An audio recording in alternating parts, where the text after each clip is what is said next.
여러분 안녕하세요. 지구상에 인류가 출현한 이후 전쟁은 끊임없이 일어났습니다.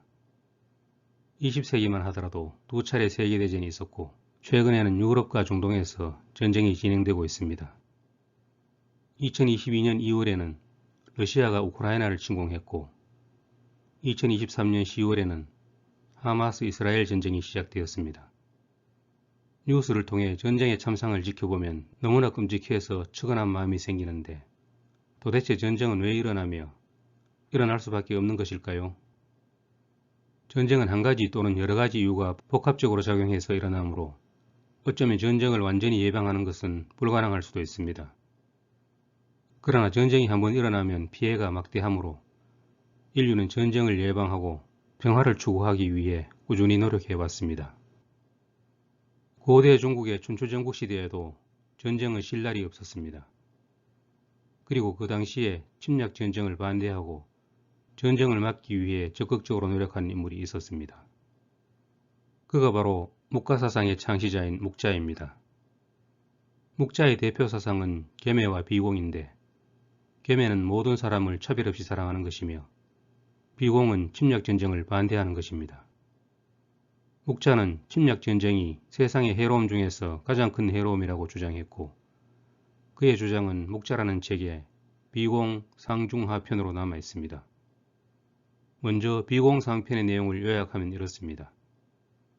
어떤 사람이 남의 과수원에 들어가 복숭아를 훔치면 사람들이 비난하고 정치하는 사람들은 처벌하려고 할 것인데 그 이유는 남을 해치면서 자신을 이롭게 했기 때문이다. 남의 개나 닭이나 돼지를 훔친 사람의 잘못은 남의 과수원에 들어가 복숭아를 훔친 사람의 잘못보다 더 심하고 남의 마구간에 들어가 말이나 소를 훔친 사람의 잘못은 남의 개나 닭이나 돼지를 훔친 것보다 더욱 심하다. 죄 없는 사람을 죽이고 그의 옷을 빼앗은 사람의 잘못은 남의 소나 말을 훔친 것보다 더욱 심하다. 그 이유는 그 사람이 해친 정도가 더욱 크기 때문이다. 남을 해친 정도가 더욱 커지면 어질지 못함도 더욱 심해지고 죄도 더욱 커진다. 그런데 남의 나라를 대규모로 공격하고 불의를 저지르는 데 대해서는 잘못된 것인 줄 모르고 그를 쫓아서 칭송하며 의롭다고 말한다. 이것은 의로운 일과 의롭지 않은 일을 분별할 줄 모르는 것이다. 묵자는 사람들이 조그마한 악에 대해서는 비난하면서도 막대한 인명과 재산 피해를 가져오는 전쟁에 대해서는 뚜렷한 인식이 없었던 맹점을 지적했습니다. 비공중편과 비공하편에서는 전쟁의 폐해와 전쟁에 대한 묵자의 생각을 설명했습니다. 봄, 여름, 가을, 겨울 어느 때라도 전쟁을 일으키기에 마땅한 계절은 없고 한 계절을 망치기만 해도 백성들이 굶주리고 헐벗게 되어 굶어 죽는 자가 이루 헤아릴 수 없다는 것입니다. 또 군대를 움직일 때 비용을 계산해보면 백성들이 쓸 것을 빼앗고 백성들이 이익을 망치는 게 엄청나므로 비록 전쟁에서 승리한다고 하더라도 덕보다 실이 오히려 더 많다는 것입니다. 묵자가 각 나라를 다니면서 침략 전쟁을 반대한다고 주장하자 남의 나라를 공격하고 정벌하기 좋아하는 군주들이 묵자를 비난하며 물었습니다. 옛날 우임금, 탕왕, 무왕도 정벌했는데 그들이 성왕이 된 이유가 무엇이냐는 것입니다. 묵자는 성왕들이 일으킨 전쟁은 영토를 확장하기 위한 공격이 아니라 주벌이라고 했습니다. 주벌은 죄인을 처벌하는 행위로 세상을 어지럽히고 백성을 힘들게 하는 폭군을 하늘이 못마땅하게 여겨 성인들로 하여금 그들을 정벌하게 했다는 것입니다. 그러자 남의 나라를 공격하기 좋아하는 왕들은 다른 이유를 들어 묵자를 비난했습니다.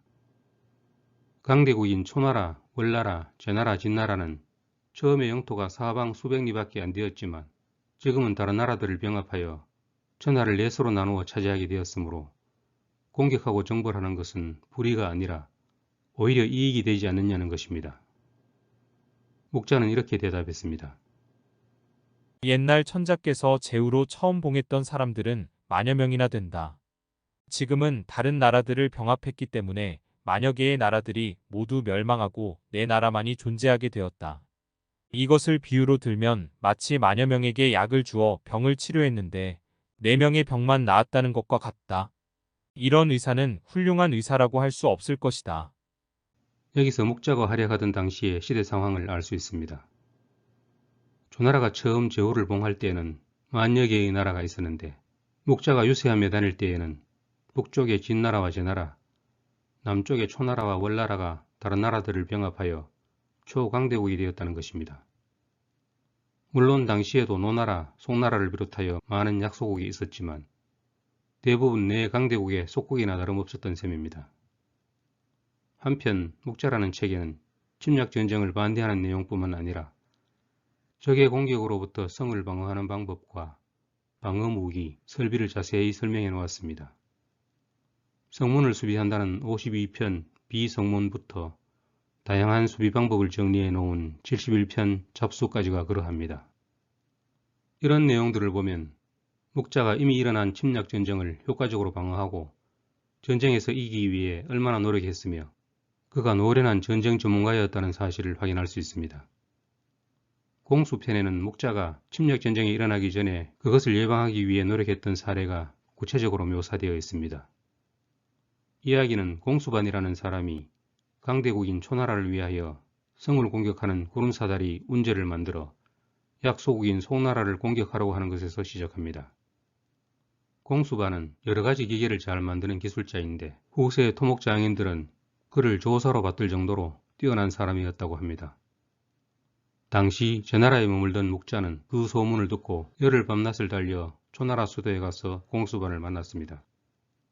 그리고 짐짓 북쪽에 자신을 업신여기는 자가 있어 당신의 힘을 빌려 그를 죽이고 싶다고 했습니다.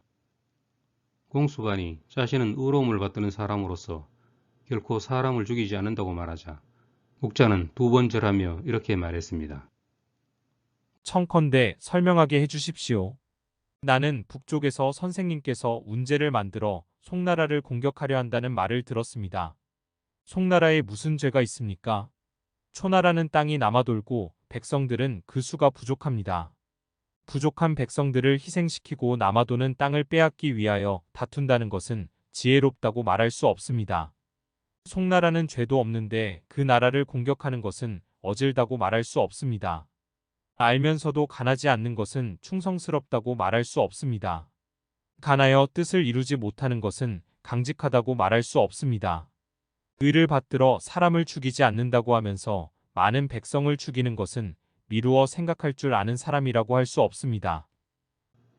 공수반은 목자에게 설득되었지만 그는 이미 초나라 왕과 약속했기 때문에 송나라 공격을 중지시킬 수 없다고 했습니다.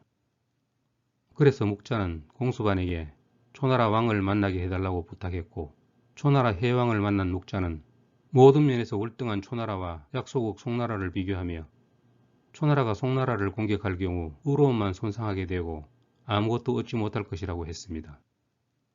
그런데도 해왕이 공수반이 만든 운제를 핑계 삼아 송나라를 공격하겠다는 뜻을 굽히지 않자 목자는 공수반을 다시 만나 그와 함께 전쟁 시뮬레이션, 즉 모의 실험을 했습니다. 목자는 허리띠를 풀어 성의 모양을 만들고 나무 조각으로 성을 방어하는 장치를 만들었는데 공수반이 여러 차례 성을 공격하는 기계를 바꿔가며 공격했으나 목자의 방어를 이겨낼 수 없었습니다. 마지막으로 초나라가 자신을 죽이려는 것을 눈치챈 목자는 자신이 죽게 되더라도 제자 금할리를 비롯한 300명이 이미 방어하는 기계를 가지고 송나라 성 위에서 초나라 군대를 기다리고 있으니 자신을 죽여도 그들을 없앨 수는 없다고 했습니다. 그러자 초나라 왕은 마침내 송나라를 공격하지 않겠다고 말했습니다. 지금까지 살펴본 것처럼 목자는 이론뿐만 아니라 실천 면에서도 진정한 반전 평화론자였습니다. 하나의 사례이긴 하지만 당시 목자의 비공사상이 얼마나 강력한 영향력을 행사했는지를 알 수 있습니다. 그런데 이처럼 훌륭해 보이는 목가사상이 왜 계속 영향력을 행사하지 못하고 역사의 뒤안길로 사라졌을까요? 그 이유는 다른 영상에서 알아보도록 하겠습니다. 감사합니다.